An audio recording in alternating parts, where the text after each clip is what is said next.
ఎంతో మంది నిరుపేదలను ఉన్నత స్థాయికి తీసుకొచ్చిన ఘనత ఈ గృహానికి ఉంది.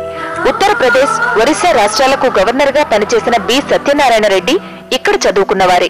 మాజీ కేంద్ర మంత్రి శంకరానంద్ కూడా ఈ లోగిలులోనే జ్ఞాన సాధన చేశారు. ఇంకా ఎంతో మంది ఐబీఎం, ఇన్ఫోసిస్ లాంటి కంపెనీల్లో ఉన్నత స్థాయి ఉద్యోగాల్లో స్థిరపడ్డారు. ఇక ఎంసెట్, ఐఐటి, ట్రిపుల్ లాంటి ఎంట్రన్స్ పరీక్షల్లో ర్యాంకులు సాధించడం ఈ చదువుల గృహంలో విద్యార్థులకు కొత్త కాదు. ఈయన పేరు రామిరెడ్డి. అనాథ విద్యార్థి గృహంలోనే చదువుకున్నారు. యానిమల్ హస్బెండరీ శాఖ డైరెక్టర్ గా పనిచేసి రిటైర్ అయ్యారు. తనకు జీవితాన్నిచ్చిన ఈ గృహానికి ప్రతివారం వస్తారు. అప్పుడు ఇన్ని సౌకర్యాలు లేవు. ఒక ఉండడానికి సౌకర్యము, భోజనానికి సౌకర్యము, అది చెప్పరాదండి. అది చాలా అద్భుతమైన స్థలం. అది ఎవరికైనా ఇది పవిత్రమైన స్థలము. ఒక ఆదర్శంగా జీవితం గడిపేది అక్కడ. అది చాలా బాగున్నది. ఈ కొలువులో చేరడానికి 10th లేదా ఇంటర్ క్వాలిఫికేషన్. విద్యార్థులు ఉత్తమ ఫలితాలను సాధించిన వారే ఉండాలి. ఆ పై చదువులు చదవడానికి స్తోమత లేని వారికే ఇక్కడ అవకాశం. దీనికోసం ప్రతి సంవత్సరం వేసవిలో ఎంట్రన్స్ నిర్వహిస్తారు. పత్రికల్లో ప్రకటన కూడా ఇస్తారు. అడ్మిషన్ విషయంలో అన్ని వైపుల నుంచి క్షుణ్ణంగా పరిశీలించడానికి స్క్రీనింగ్ కమిటీ ఉంది. అనాథ విద్యార్థి గృహంలో చదువుకునే వాళ్లు అనాథలు, నిరుపేదలు కావచ్చు, కానీ వారికున్న క్రేజ్ అంతా ఇంతా కాదు. చైతన్య, నారాయణ లాంటి కార్పొరేట్ సంస్థలు వీరికి ఉచితంగా సీట్లు కేటాయిస్తాయి. ర్యాంకు సాధించి కాలేజీకి పేరు తీసుకొస్తారని అంత నమ్మకం.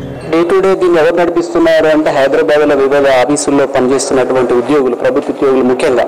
సో దాదాపు 1800 నుంచి 2000 వరకు ఉన్నటువంటి ఉద్యోగులు ఎవరైతే ఉన్నారో వాళ్ళకు వచ్చే జీతం నుంచి 5 రూపాయల నుండి 500 వరకు ప్రతి మంత్ రెగ్యులర్ గా పే చేస్తున్నారు. ఇక్కడ ఉన్న స్టూడెంట్స్ కి ఆ సోర్స్ నుండి మనం భోజన వసతి, లాడ్జింగ్ తో పాటు స్కూల్ కి సంబంధించిన అంటే స్టడీకి సంబంధించిన ఎక్స్పెండిచర్ అంతా books, text books, dresses plus ఇతర ఫీజులు, బస్ పాస్ ఇవన్నీ కూడా మనం రన్ చేయగలుగుతున్నాం సార్. పర్మనెంట్ గా ఒక షెల్టర్ లేకపోవడం అనేది, ఒక బిల్డింగ్ అనేది లేకపోవడం అనేది మమ్మల్ని బాధిస్తున్న సమస్య చాలా రోజుల నుండి.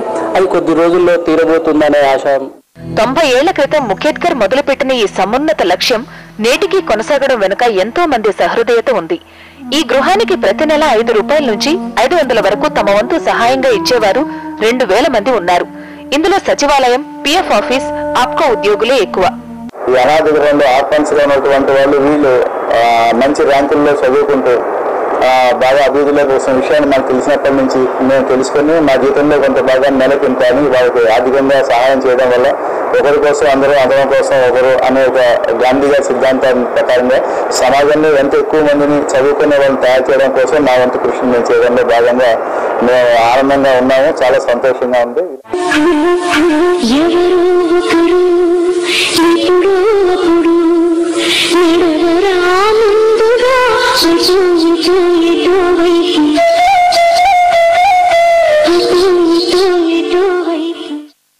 ఒక శతాబ్దపు చరిత్రను మూటగట్టుకోబోతున్న అనాథ విద్యార్థి గృహంలో వార్డనే కాదు, కనీసం అటెండర్ కూడా ఉండడు. అసలు అలాంటి అజమాయిషీ కనిపించదు. కానీ అంతా ఒక ప్రణాళిక ప్రకారం జరిగిపోతూ ఉంటుంది. Perfect administration. అదెలా మీరే చూడండి.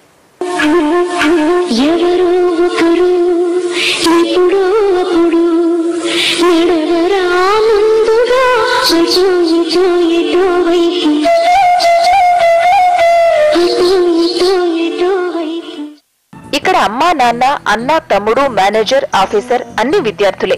కలిసి వండుకుంటారు, కడుపు నిండా తింటారు. నెల నెల క్రమం తప్పకుండా ఆఫీసులకు వెళ్లి చందాలు వసూలు చేసుకుంటారు. ఆ ఇంటికి అవసరమైనవన్నీ కొంటారు. మిగతా మొత్తాన్ని బ్యాంకులో డిపాజిట్ చేస్తారు. ప్రతి పైసాకు లెక్క రాస్తారు. నేను 5 సంవత్సరాల నుంచి వీళ్ళ కాంట్రిబ్యూట్ చేస్తున్నాను.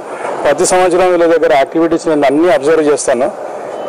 ఇక్కడ చదివిన పిల్లలు మంచి మంచి ఉద్యోగాలు సంపాదించారు. గత సంవత్సరంలో కొంతమంది పిల్లలు ఇన్ఫోసిస్, ఐబీఎం పెద్ద పెద్ద సాఫ్ట్వేర్ ఇంజనీర్ పోస్టులకు వెళ్ళారు. ఎలక్ట్రిసిటీ బోర్డులో సెలెక్ట్ అయ్యారు. అంటే వీళ్ళకు చదువుకోవడానికి అవకాశం లేదు కాబట్టి మనం ఈ అవకాశం కల్పించడం వల్ల పిల్లలు అభివృద్ధి చెందుతున్నారు. ఆ సంస్థ నుంచి ఎంతో మంది పిల్లలు మంచి మంచి చదువులు చదువుకొని పెద్ద పెద్ద ఉద్యోగాల్లోకి వచ్చారు. ఇంకా ఫ్యూచర్లో కూడా ఇంకా పిల్లలు చదువుకుంటున్నారు.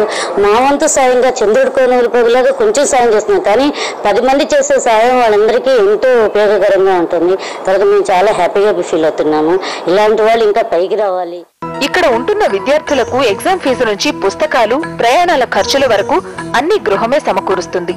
ఇంటర్వ్యూలు, పరీక్షల కోసం దూర ప్రాంతాలకు వెళ్లే వారి కోసం ప్రత్యేకంగా చదువుల నిధి కూడా ఏర్పాటు చేసుకున్నారు. ఇక్కడ ఏ ఒక్కరి నోటి వెంట అనాథ అనే మాట వినిపించదు. అంతెందుకు, ఇంత చూసిన మనం అనగలమా వీళ్ళని అనాథలని?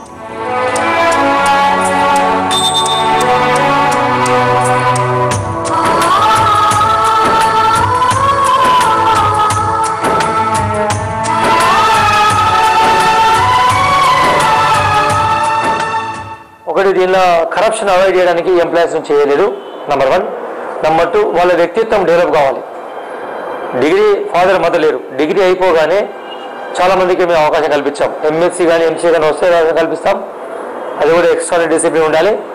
తర్వాత వారికి accounts maintenance, administration, protocol, public relations అనేది నేర్పుతా ఉన్నాం. ఇంటర్వ్యూలో తప్పనిసరిగా సెలెక్ట్ అవుతారు. అనాథలంటే ఇప్పుడు సిటీలో అందరు జాయింట్ ఫ్యామిలీస్ ఉండి వాళ్ళు ఎక్కడెక్కడ ఉండి అమెరికాలో అక్కడికి ఉంటారు. కానీ ఇక్కడ మాకు మా కమిటీ మెంబర్స్ ఒక తల్లిదండ్రులాగా, మా ఫ్రెండ్స్ అందరు మా అన్న తమ్ముళ్ళలాగా ఎనీథింగ్ వీ కెన్ షేర్ అన్నట్టు. సో మాకు ఎప్పుడు ఆ ఫీలింగ్ అనేది ఎప్పుడు రాదు. ఈ హాస్టల్లో మాత్రం నాకు నేర్పింది ఏంటంటే ఒక వ్యక్తి శారీరక, మానసికంగా, భౌతికంగా ఎదుగుదలకు ఈ హాస్టల్ ఎంతో ఉపయోగపడుతుంది. ప్లస్ ఒక బయట ఉండే ఒక అన్న చెల్లెలు, తల్లి లేదు తండ్రి లేదు అన్న భావన కలుగుతుంది. ఎందుకంటే సోదర భావం అనేది ప్రతి వ్యక్తిలో ఉన్న ఆ ఇంట్లో వాళ్ళ దూరం అయిందనే బాధ కన్నా ఇంకా చాలా మంది సమకూరింది అనేది సంతోషం ఎక్కువగా ఉంటుంది. ఎంత ఆప్యాయత వాళ్ల మధ్య పెనవేసుకోకపోతే అంత ఆత్మ సంతోషం కలుగుతుందో కదా. ఇంత ఉన్నతమైన వ్యవస్థను అన్ని తామై నడిపిస్తూనే ఉన్నత విద్యలో ఉత్తమ ఫలితాలు సాధించడానికి ఎంత పట్టుదల కావాలి. అందుకే ఇక్కడికొచ్చి ఉచితంగా పాఠాలు బోధించే టీచర్లు అంటారు, ఈ పిల్లల కళ్లలో ఏదో సాధించాలనే కసి ఉంటుందని. ఇక్కడ పిల్లలు యాక్చువల్గా మంచి డిసిప్లిన్ ఉంటుందండి, నేర్చుకోవాలనే తపన ఉంటుంది.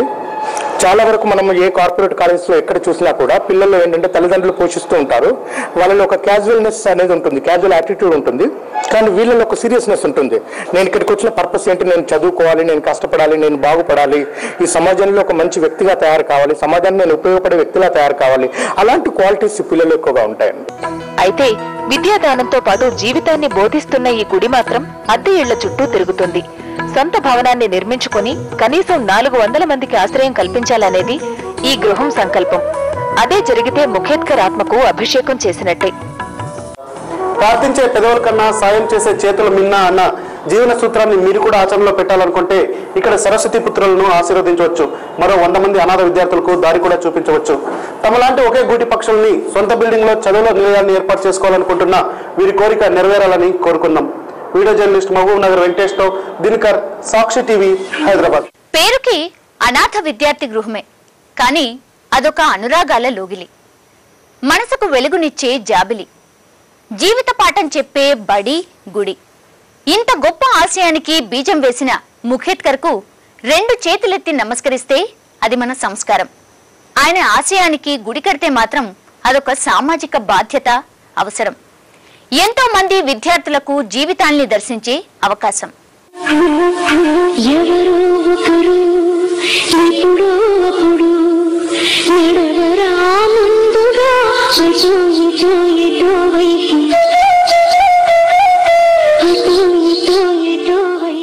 కమలాన్ని వణికిస్తున్న లిబర్ హార్న్ రిపోర్ట్ పై స్పెషల్ స్టోరీ చిన్న బ్రేక్ తర్వాత.